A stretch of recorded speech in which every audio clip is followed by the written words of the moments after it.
নমস্কার, সুপ্রভাত সবাইকে। সুন্দরবন ডায়েরিতে অনেক অনেক স্বাগত জানাই। আজকে সকালে উঠে বেশ ওয়েদারটা ভালো দেখতে পাচ্ছি, পরিষ্কার আকাশ। তো কিছুক্ষণ পরে আবার কি হবে বলার নেই।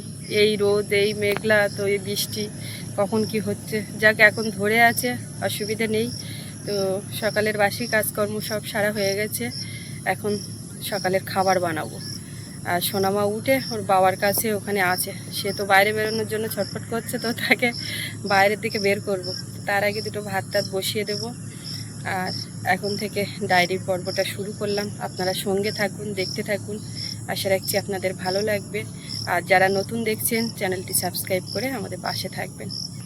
আর গতকাল থেকে একটু মনের দিক থেকে এত খারাপ, মাঝে মধ্যে মনে উঠছে, টেনশন হচ্ছে। বিষয়টা কি আপনাদেরকে তো বলিনি, তো বলবো। একটু এদিকে রেডি করে দিই, সৌরভ সোনা স্কুলে যাবে।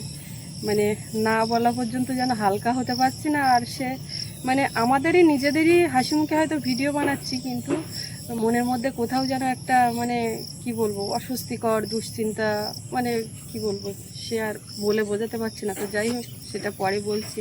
এখন যাই দেখি ঘরের দিকে। আর এখানে এসে দাঁড়িয়ে ভিডিওটা শুরু করলাম। তো দাঁড়িয়ে দাঁড়িয়ে দেখতে পাচ্ছি দুটো ঢ্যাঁড়সটা কী পরিমাণে বড়। এই এমনি পোক্ত হয়ে গেছে, তুলে খাওয়া যাবে না। তো এইগুলো একটা একটা পেকে গেলে এর ভেতর থেকে যা দানা হবে, দুটো ঢ্যাঁড়সই মনে হয় বাগান তৈরি হয়ে যাবে। পোক্ত হয়ে গেছে, তোলা যাবে না। মা ওদিকে আছে জাল, রাত্রিবেলায় চেক দিতে যায়নি দেখতে।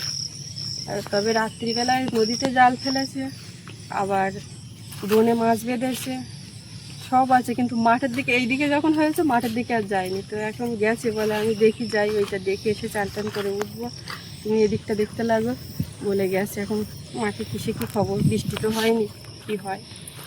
আর যে কোনো জায়গায় মাছ শাক যা জাল থাকে, বসি থাকে, না দেখতে গেলে সেই দিনেই বাঁধে। সৌরভ সোনা বলছে আমার টিফিনে শুধু দই দাও, আর কিছু দিতে হবে না। দেখি সে ওর এখন দেবো। তো সে ফ্রিজে সবে তো ঢোকালাম।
এখনো মাঠে তিনটে আসো, যা তুলি। মা নদীতে জাল ফেলছিল, সোনামা ঘুমিয়েছে। এই এখন আমি একটু রাস্তার দিকে আসলাম। আপনারা তো কালকে দেখছিলেন যে গুঁড়ো নিয়ে, খাবার নিয়ে মাছেদের জন্য জাল নিয়ে আসছিল। কি খবর মা? বাড়িকে দেখাবা খবর? এখন বলবো না, বাড়িকে দেখাবা? চলো চলো দেখি। শুকনো আছে না, বৃষ্টি হয়নি তো। ওইদিকে এখনো কেউ ফেলছে জাল। মা এখানে লাইটের আলো এই সামনে জাল ফেলে বাড়ি ফিরছে। দেখি যাই, ঝুড়ি টুড়ি আবার বের করতে বলবে। মাঠের দিকে আবার যাবে নাকি? ও যা বাদে বাদুক, আর যেতে হবে না। বৃষ্টি হয়নিও কিছু বাঁধবে না।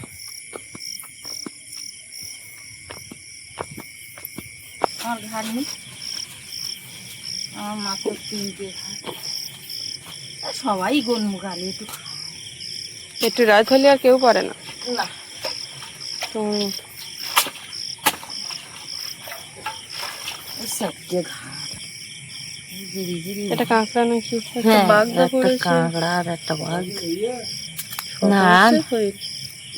ওই কালকের মতন তাই তো কালকের মতো না ওই দাম চিংড়ি সব জ্যান্ত লাভ দিচ্ছে। কালকের মতো যা হয়েছে গুনমুখী এখন ওই অনেক রাত হলে সব যখন বাবা বন্ধ দেবে তখনই তোমার একা। গুড মর্নিং সোনামা। সোনামা সকালবেলা উঠে চোখ মুখ ধুয়ে বসেছে। একটাই নেবে আর নেবে? রাখো রাখো, পরে নিও, একটা খেয়ে নাও, একটা নাও, একটা একটা, হ্যাঁ ব্যাস ঠিক আছে। উল বলে দাদার বলছো, বলে দাদা খাবি? দাদা পড়ছে, দাদা খাবে না। থাক তুমি বসে খাও, দেখি জলটা রেডি করি।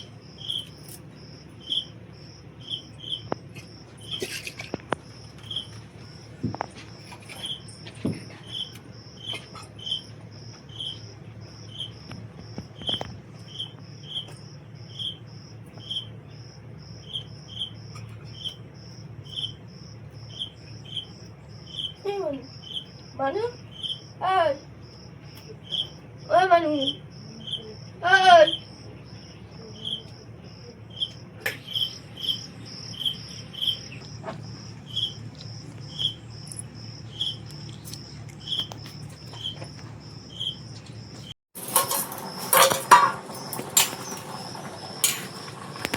পেঁপে আর আলু ভাতে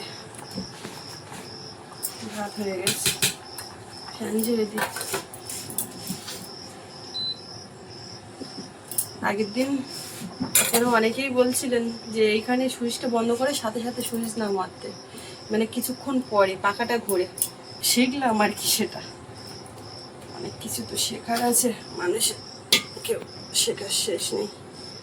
অতটা খেয়াল করতাম না, জানতাম না, এইটা বন্ধ করে ওইটাও বন্ধ করে দিই। সকালবেলা উঠেই বেরিয়ে যাচ্ছি ও বাড়ির দিকে। আজকে ওয়েদারটা দেখতে পাচ্ছি হালকা রোদ ঝলমলে, যদিও আকাশে মেঘও আছে, তাহলেও কালকে আর আজকে মনে হচ্ছে বৃষ্টির পরিমাণটা একটু একই রকম থাকবে। গতকাল বৃষ্টি সেই অর্থে হয়নি, আর আজকেও রোদের দেখা আছে। কালকে কাজ হয়েছে কিছুটা, আজকেও কিছু কাজ হবে আশা করছি। সকালবেলা উঠে এখন চলে যাচ্ছি। কালকে একটু রাত করে বাড়ি ফিরেছিলাম, ওই জন্য একটু বেলা করে ঘুম থেকে উঠলাম, আর অনেক রাত্রে খাওয়া দাওয়া করার কারণে খিদে নেই। সকালবেলা কিছু না খেয়েই চলে যাচ্ছি।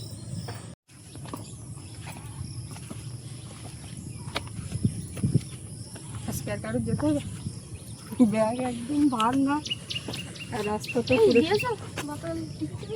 হ্যাঁ দিয়েছি, তাও ভার হচ্ছে না। বই খাতা নেই না, দিলাম তো।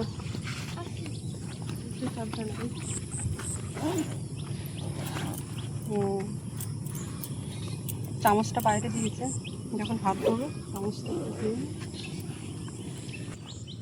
বাবু এই যতদিন পরীক্ষা দিতে গেছে আজকেই রাস্তা শুকনো করছে। আর একদিন পেয়েছি নাকি আসার সময় আমার হয়েছিল, তাই তো সে বৃষ্টি বাদলা হবে ও নিয়ে চিন্তা করলে হবে না, ভালো করে লিখো।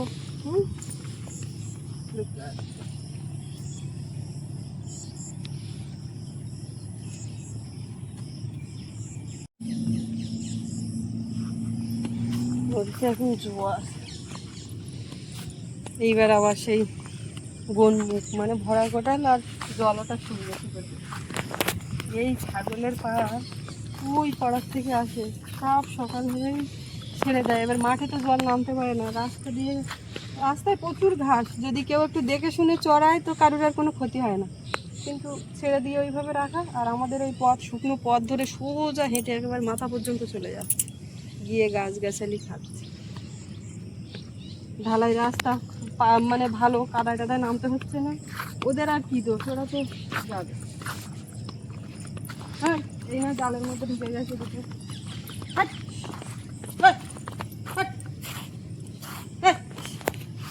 বেরো। হাই, কিচ্ছু বলা মনে করছে না। Hi, hi. এবার এদিকে দেখি সব কি করছে। এবার সোনামার একটু খাওয়াবো, মাও একটু বলবে ভাত দাও, কারণ ওই মাছ টাছ ধরে এদিক ওদিক হেঁটে আসলে একটু খিদে পায়। দুজনে এসছে, তাদের সঙ্গে কথা বলছে, ওদের বাবাও বেরিয়ে চলে যাচ্ছিলো, তো সেও দেখলাম এদিকে।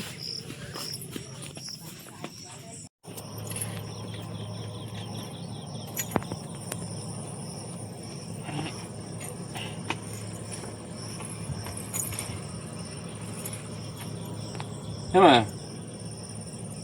ওটা আমার দাও, দাও ওটা দাও। ওই জামা বেঁধে গেছে বালা। কই কই কই কোথায় বেঁধেছি?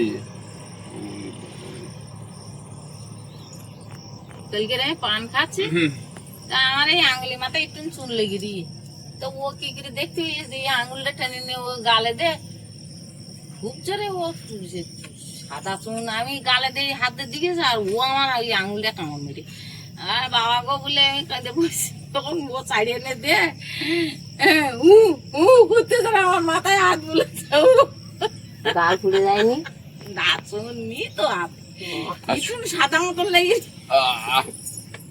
আর আমি বলি ও বাবা গো করে উঠেছে, আমি ও তাড়াতাড়ি করে আমার মাথায় হাত বুলাচ্ছে। ও আর ঠাম্মি খাই দেখি, আমি একটু খেয়ে দেখি, আমার ভালো লাগছে। ঠাম্মার কাছে, আমার কাছে যাও, ঠাম্মাকে বলে আমার এই নেকটা বলে যদি শেষকে বিল দেবে।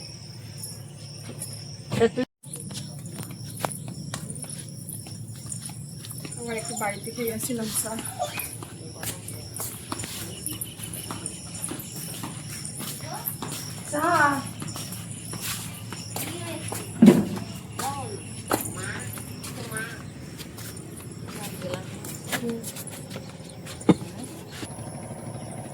বনুর পাইপ মুড়ে উঠতে পারো বনু, তাও উপরে বসবে না, ও নিচে নাকি দিতে হবে, সাইকেল উঠতে না, তো হাত পা চলবে না। এতক্ষণ কারা এসেছে দেখেছো? তোমার কথা হয়েছে? ও কথা বলে না, ভয় পায়, কথা বললো না। থাকতে হবে তো, থাকলে তারপর তো কথা বলবে, একটুখানি আসলে কি করে কথা বলবে? তোমার বিস্কিট কই, তোমার চা কই? খুব এ করে নেয়, নিয়ে ফেলে দেয়, এক দু কামড় খুব করে নিয়ে, আমি খাবো না, আমি খাবো না, বাবা ওখানে গেলাম কাজের ওখানে।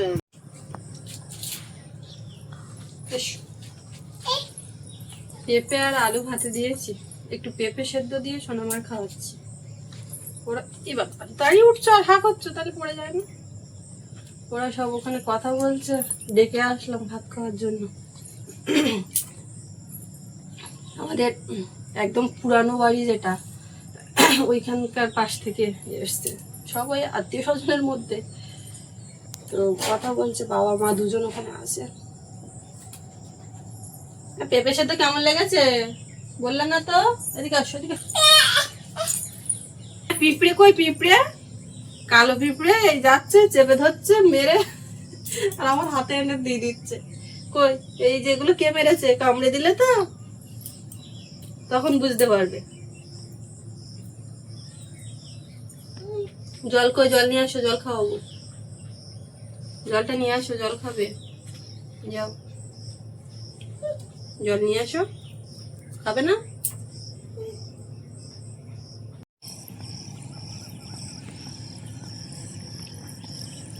আমরা একটু ঘুরু করতে গেছিলাম, আর সেন্টার থেকে খাবারটা নিয়ে আসতে গেছিলাম। এবারে বৃষ্টি টিষ্টি হয়, রাস্তা কাদা থাকে তো, আরেকদিন যাওয়া হয় না। সব মা বাবা ওরাও খেয়ে উঠেছে, আর দেখি সব যাচ্ছিল, খেয়াল ছিল না অতটা, আমি বলি যাই গিয়ে ঘুরে আসি। ও একটু ঘুরে আসলো এদিক ওদিক দেখে, বৃষ্টি নেই রোদ নেই, কিন্তু যে পরিমাণ গরমটা লাগছে এটা ঠিক বলার না, কোনো অবস্থাতেই যেন শান্তি নেই। ঘুমোট একটা, গাছে পাতাও নড়ছে না, কিচ্ছু না। কালকে এরম সময় দেখি বোধ হয়, বলো না? এরকম সময়। বাবা বাড়িতে বাড়ি হ্যাঁ, বাড়ি এসেছিল। কোন সময়টা আপনাদের বললে বুঝতে পারবেন। কালকে ডায়েরি ওই যে দ্বিতীয় পর্বে আনারস এনে সবে খুলছি, এইবারে একটা ফোন এসেছিল, টুক করে একটা আওয়াজ হয়েছিল, সেই ফোনটা ধরেই আর কি সবটা জানা গেল। সেটা কি হয়েছে বলছি। গ্যাসে সোনামার জন্য একটু ডাল সেদ্ধ বসিয়েছিলাম। এবারে সৌরভ ছিল এখানটায়, আমি বলছি সোনা একটু ফুটে উঠলে একটু জোরটা কমিয়ে দেবে। এবার যথারীতি ও জোর কমিয়ে দিয়ে রেখেছে। এবার এইখানে বসেছে বলে বসে একটু ও ফোন দেখছিল।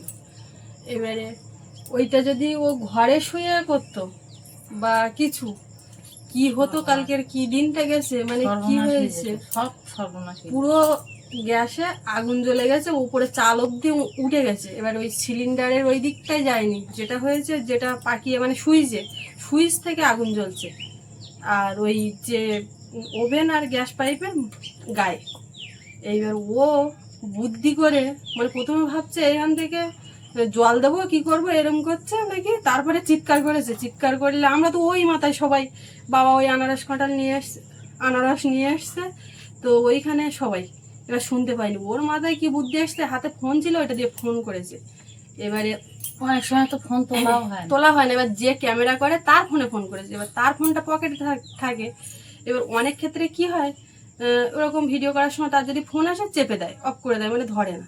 এবার ঠিক সেই মুহূর্তে ওপরওয়ালার কি কৃপা, ফোনটা আপনারা খেয়াল করলে কালকে ডায়েরির দ্বিতীয় পর্বটা দেখলে বুঝতে পারবেন, ফোনটা আমার পাশে ছিল। এবার আমি দেখছি আমার নাম্বার দিয়ে ফোন এসছে, সঙ্গে সঙ্গে ধরতেই ওমা গ্যাসে আগুন জ্বলে গেছে, তাড়াতাড়ি এসো। এবার মানে পড়ি কি মরি যে কিছু বিশ্ব বাবা ভোলানাথ, ও বাবা ভোলানাথ করতে করতে তো আমি 4 পায়ে ছুটে আসতেছি, জল আমার সামনে মাথায়, আমি জল পাচ্ছি না। সুরমি তো বলতে ওই বালতিতে জল তোরা বাইরে দাঁড়া, দাও দাও করে জ্বলতেছে। ওই জল বালতি করে এনে ঢেলে দেও উনি সিলিন্ডারে, আমি সাহস করে হাত দিয়ে অফ করেছি। বলছি তখন যেন বুক ধরপর এখন কিন্তু আমরা গ্যাসের ধারে যাই। গ্যাস এখন ছুঁয়ে দেখিনি, ওইভাবেই মা পুরো পাইপটা খুলে দিয়েছে। আমি গ্যাসে আমার রান্না করার দরকার নেই, না কি হয়েছে আমি বুঝতে পারলাম না। পাইপটা কিন্তু নতুন পাইপ, মানে আগের দিন বলছিলাম না গ্যাস দিতে এসে ভাত টাত ফেলে দিয়েছে, ওই এসেছে পুরানো ওভেনের ওই পাইপটা চেঞ্জ করিয়ে আমি নতুন একটা লাগিয়ে নিয়েছি। ওই সময় ওই লাগাতে গিয়েই ফেলেছিল আর কি। তো সেই এবারে আমার মনে হয় ওই নতুন পাইপটাই লিক ছিল, পাইপের ওইখানটা একটু ফাটা মতন বোধহয়। হ্যাঁ আছে ফাটা মতন, ও দিদি বলছিল যে এইখানটায় একটু ফাটা আছে। তো আমরা তো অত বুঝিনি, আমরা তো অনেক দিন তো গ্যাসে রান্না করি, আমরা ও পিয়ালি থাকতেও গ্যাসে রান্না করতাম, কিন্তু আমার এরকম হয়নি। এইখানে এসে শুধু দেখতে পাচ্ছি পাইপের এই সমস্যা হচ্ছে, পাইপের ওই সমস্যা হচ্ছে, সমান চেঞ্জ করতে হচ্ছে। কিন্তু এগুলো কি পাইপ আমি বুঝতে পারছি না তো, এই নতুন একদম পুরো নতুন লাগাতে বাবা। ঠাকুরের কি বাইরে এইভাবে ছিটকে দাঁড়িয়ে ছিল বলে, আর বিপদটা সেইভাবে মানে বেশি যে বাড়াবাড়ি করে সেইভাবে হয়নি বলে দুর্ঘটনার হাত থেকে বাঁচাম। যার বড় দুর্ঘটনা, বাবা ভোলানাথ স্বয়ং সেই রক্ষা করেছে, তাছাড়া কারো নাহলে ও সময় দেয় না। না না, এরকম গ্যাসে ধরে গেলে সিলিন্ডারে এর আগেও দেখা আছে বাড়ি ঘর পুড়ে ছাইয়ে গেছে আমাদের পিয়ালি, শুধু পিলিয়ার গুলো গ্যাসটা পর্যন্ত পুড়িয়ে গুঁড়ো হয়ে গেছে গ্যাসে। এবার কারেন্ট, তারপরে একের পর এক কাঠ কুটোর ঘর, জামা কাপড় এখানে ওখানে ঝুলছে, মানে কি বিশ্রী অবস্থা। তো এটা ভাবছিলাম প্রথমে, কালকেও ভাবছিলাম যে বলবো না, আর এই সেই মুহূর্তে ও সমস্ত তো ভিডিও করার কারণ মানসিকতা নেই, মানে সেও ছুটে আসছে আমাদের সঙ্গে সঙ্গে। এবার রাস্তা স্লিপ কাদা, মানে বৃষ্টি হচ্ছে, রাস্তা সেলা পড়েছে। এবার জুতো খুলে জুতো টুতো নেওয়ার সময় নেই, মা আগে আসছে, আমি পেছনে আবার ধপ করে পড়ে যাচ্ছি, মানে এমন করে ছুটে আসতে গিয়ে হচ্ছে। আমি বলছি মা জল না, বালতি জল তোলা। মা জল খুঁজে পাচ্ছে না, কোনো রকমের জলের বালতি এখান থেকে নিয়ে দিয়েছে, দিয়ে নিভিয়ে পর ওই সিলিন্ডারটা বন্ধ করেছে। তো ভাবছিলাম যে বলবো না, কিন্তু বলারও একটা কারণ হচ্ছে সবাই একটু সাবধানে, মানে গ্যাস ওভেন জ্বালিয়ে তো কম বেশি সবাই রান্নাবান্না করেন, একটু সাবধানে সবাই করবেন। এরকমটা অনেক সময় হয়, ভাত চাপিয়ে দিয়েছি, জানি ভাতটা এই সময় পর্যন্ত হবে, জ্বালিয়ে তো একটু রাস্তার দিকে যাচ্ছি, এদিক যাচ্ছি ওদিক যাচ্ছি, কন্টিনিউ যে রান্না করছি বলে ওর ধারেই বসে থাকা তো হয় না। গ্যাসে রান্না করলে তো ওই সুবিধাটা পাওয়া যায় যে এইটা করছি তা একটু বাসনগুলো মেজে নিই, এই সময় দুটো জামা কাপড় ধুয়ে নিই, এইটা তো হয়ই। কিন্তু এইরকমটা হবে তো ভাবতে পারিনি। কালকে ওই যে গেল, তারপরে কতটা সময় পরে রান্না বসিয়েছি, আমাদের ভাত খাতে সন্ধে হয়ে গেছে, মানে বিকেল আমার হয়ে একটা গেছে, তারপরে tension-এ- উঠে আবার দই বসানোর ওই ব্যাপারগুলো করছি, মানে এক ভাবনা চিন্তায় তো এইগুলো আছে যে এটা করব আজকে, এটা করব, আর তারপরেও একটা ভিডিও, এটা একটা আমাদের কাজ, সেটাও তো মাথায় রাখতে হবে বলে সেই এই রান্না করছি ওই রান্না করছি করতে করতে সেই দেরি হলো। আপনারা কুকিং এর ভিডিও রান্না বান্না দেখলে কোনো ভিডিওতেই কেউ হয়তো বুঝতে পারবেন না, কারণ ক্যামেরা অন হলে আমরা স্বাভাবিক হয়ে যাচ্ছি, আর যেই বন্ধ হচ্ছে আর দুজনে তাছাড়া আলোচনা বলা করছি। হয়নি। না বলতে চাইনি তো। না বললি তো আর কেউ বুঝতে পারে না। না, কিন্তু মানে এই বলার একটা কারণ, এই বলার কারণে কারণ আছে। আমাদের একটু দোষ ছিল, ওই গ্যাসে ওই যে ডাল সিদ্ধ চাপিয়ে আমরা মাথায় গেছি, কিন্তু এরম এরম করা হয়। দোষ কি, ওটা তো এমনি নর্মালি সবাই করে, চাপিয়ে দিয়েছি তাই এ ঘরে একটু কাজ করে নি, জামা কাপড় ভাঁজ করে নি, এটা করি ওটা করি, যেমন কাঠের জালে কন্টিনিউ ওর ওটা- পাশে বসে থাকতে হয়, গ্যাসে তো এটা থাকতে যে হয় কি না। হলো আমরা বুঝতে পারলাম। তা স্বয়ং ভগবান ভোলানাথ আমার মাথার উপর আছে। মেয়েটাই নেওয়ার সময় হয়নি, মেয়ে ওর ঠাকুরদার কাছে, আর মানে যে ক্যামেরা করে আমি সে, শুধু মা, বাবা আমি ভোলানাথ তিনজন ভোলানাথ মানে করতে করতে দৌড়েছি। ছুটে আসে শুধু ও বাবা গো ও বাবা গো, এ আর কি হলো এ কি ফোন হলো করেছে। করতে চান, আগা গোড়া জল ছিটাচ্ছি, আগা গোড়া জল ছিটাচ্ছি, দাও দাও পর্যন্ত একদম অ্যাডজাস্টারে গা পর্যন্ত উঠে গেছে। আমি ছেলে বলছি তুই বাইরে গিয়ে দাঁড়া, বাইরে গিয়ে দাঁড়া। ও বাইরে গিয়ে দাঁড়িয়েছে। ও যেই ফোন করেছে ওমা গ্যাসে আর আগুন জ্বলে গেছে, আমাদের তাড়াতাড়ি এসো, জীবনের আমি বলছি, বাবু বাইরে বেরো যা বলে ফোনে করেছে। কাগজপত্র জিনিসপত্র ফোন ক্যামেরা সব এভরিথিং সব আমাকে এই ঘর, এইটাই তো সম্ভব। এই ঘরটাই আমাদের সম্ভব, মানে এই ঘরের ফলে মানে সমস্ত আমাদের দরকারি জিনিসপত্র। তা আমার জীবনগুলো নিয়ে আর এই মানে ভীষণ একটা চাপে পড়ে গেলাম কালকে। জিনিসপত্র সে নয় যাই, যতই দরকারি জিনিস হোক, সে আজ না হোক পরে দুদিন পরে বেঁচে থাকলে হবে। আমি তো কালকের থেকে শুধু আমার মাথার মধ্যে একটা কাজ করছে, ঠাকুর সেই রক্ষা করেছে। আমার বাবু অনেক সময় শুয়ে এইখানে থাকে। বসে না, ও তো ঢুক করে গিয়ে খাটে গিয়ে নিজের খাটে গিয়ে শুয়ে থাকে। এবার গিয়ে শুয়ে এইখানে পড়ে যদি বই এই পড়ে। কাণ্ডটা হতো তো ও পুহার ও থেকে তো দেখতে দেখতে পেতো। দেখতেই তো দেরি হয়ে যেত। মানে মাথার মধ্যে কাল সারাদিন যা কাজ করেছি ওই রকম একটা চিন্তা ভাবনা শুধু মাথার মধ্যে ঘুরছে। ভিডিও করছি, কাজ করছি, রান্না করছি, খাওয়া দাওয়া সব যা কিছু হচ্ছে, তার কিন্তু মধ্যে মাথার এটা। ভিতরে ওই কাল একটা রাত্রি চাপ। ঘুমাতেও গিয়েও ও বাবা রে, 12টা 1টা 1:30টা দুটো মা বেজে মাছ যাচ্ছে, ধরছে এ করছে, তাও তার কিন্তু মধ্যে ঘুম আমাদের ওইটা আসতেছে না। হচ্ছে। তো ঘুম যাই হোক, আসতেছে না একদম। এইটা বলে বিরাট অনেকটা একটা যেন চিন্তা। হালকা হলাম, মানে কিরম একটা বুম মেরে যেন মনের মধ্যে ছিল। তো আর বলে- না বললেও যেন মনটাও হালকা হচ্ছে। ওইটাই ঘটনা, ওই জন্য আমি ভাবলাম আজকে আপনাদের সঙ্গে শেয়ার করি। আর সবাই সাবধানে কি থাকবেন, করছো? এটাই বলার। দেও আমরা কথা বলে যাচ্ছি, ও কিন্তু ওর খেলা আমার ওইখান থেকে কুটো কাটা কাটা এনে আর নিজের মতন করে খেলছে। হ্যাঁ, কি একটা দিন গেছে, ভগবান আছে, আছে তো অবশ্যই। নাহলে ওই সময় দেয় না। না না, ওই আমাদের মতন- চৌকি দেখা না, আমাদের পিয়ালিতে গ্যাস সিলিন্ডারে আগুন লেগে কি অবস্থা। ওইখান থেকে এখান থেকে আসতে অন্তত 1-1.5 মিনিট সময় লাগে, কত ছুটে আসবো, তাও তো তাও আমি ছুটেছি, তা পা আমি স্লিপ খাচ্ছে, কোথায় জুতো বাদে নিয়ে- ছুটেছি তা আমি নিজেই বলতে পারিনি। ছুটে তার লাস্টে আমার যেন গা মাথা চৌমুখ অন্ধকার হয়ে গেছে। পুরো ঝামেলাটা মিটে গেলে আমরা সবাই যেন একটা কিরকম মানে পাথর টাইপের বুক ধরপড় করছে, কেমন একটা সে ঠিক বলে বোঝানো যাবে না। এখন আমার কথা হচ্ছে এই গ্যাসের উনুন আর এই পাইপ সব দূরে যেতে হবে নিয়ে। আমার তো ভয় হয়ে গেছে, আমার তো সারাই করা চাইয়ে সবচেয়ে বড় কথা আমার মনে হচ্ছে যে গ্যাসে আর না রান্না করলে ভালো। ওই ওটা পুরোটাই বাদ দে, নতুন কেনার দরকার। ওভেন টাকার জন্যতে কিছু না যায় না, আসে তা না। ওইটা দোকানে দিলে কি হয় দেখতে হবে তো। হ্যাঁ, সবই তো নতুন, দুটো সবই তো ওভেন, নতুন। ওই মাথায় একটা ওভেন, এইখানে একটা। না ওই পাইপ গ্যাস পাইপ ওই পাইপটাও তো মা নতুন, কিন্তু আরে ওটা পাল্টে leak। দেবো সেটা কথা না, ওটা পাল্টে দেবো। ওভেনটারও কি হয়েছে দেখে তারপরে সারাই এই ওভেনটা যে ঝুলে গেছে এটা কি হবে আমি তো এই কি ভাবছি। জানি, ওর ওই যে যেখানে সুইচটা করে ওইখানটায় জ্বলছিল, তাহলে কি অবস্থা হয়েছে দেখতে হবে। শুধু ওখানটায় না, না না, ওখানটায় ওই প্লাস্টিক ওইটা ঝুলে উঠেছ তো, আর পুরো ওর মুখিতে এই এই হচ্ছে রেগুলেটর আর ওই গ্যাসের ওটা বলে না, ওটা তো ওই ওই ওই পাক দেওয়াটা। সুইচটা, সুইচ। হ্যাঁ, ওখান থেকে আর ওই গ্যাসের ওই যেখানে তোমার ডাল চাপে নেই, দুটো আগুন এক হয়ে গেছে। আমি তো সেটাই বলছি, ওটা তো প্লাস্টিকের থাকে এরকম করে হ্যাঁ, পাকায়, তো ওইটাও পুড়ে গেছে, তাহলে সেই সব। তাই বলতে যে এগুলো কি হবে। যাই হোক যাই হোক, আর এইটাই বলার ছিল। আর এই পর্ব এখানে শেষ করব। সবাই ভালো থাকবেন, সাবধানে থাকবেন।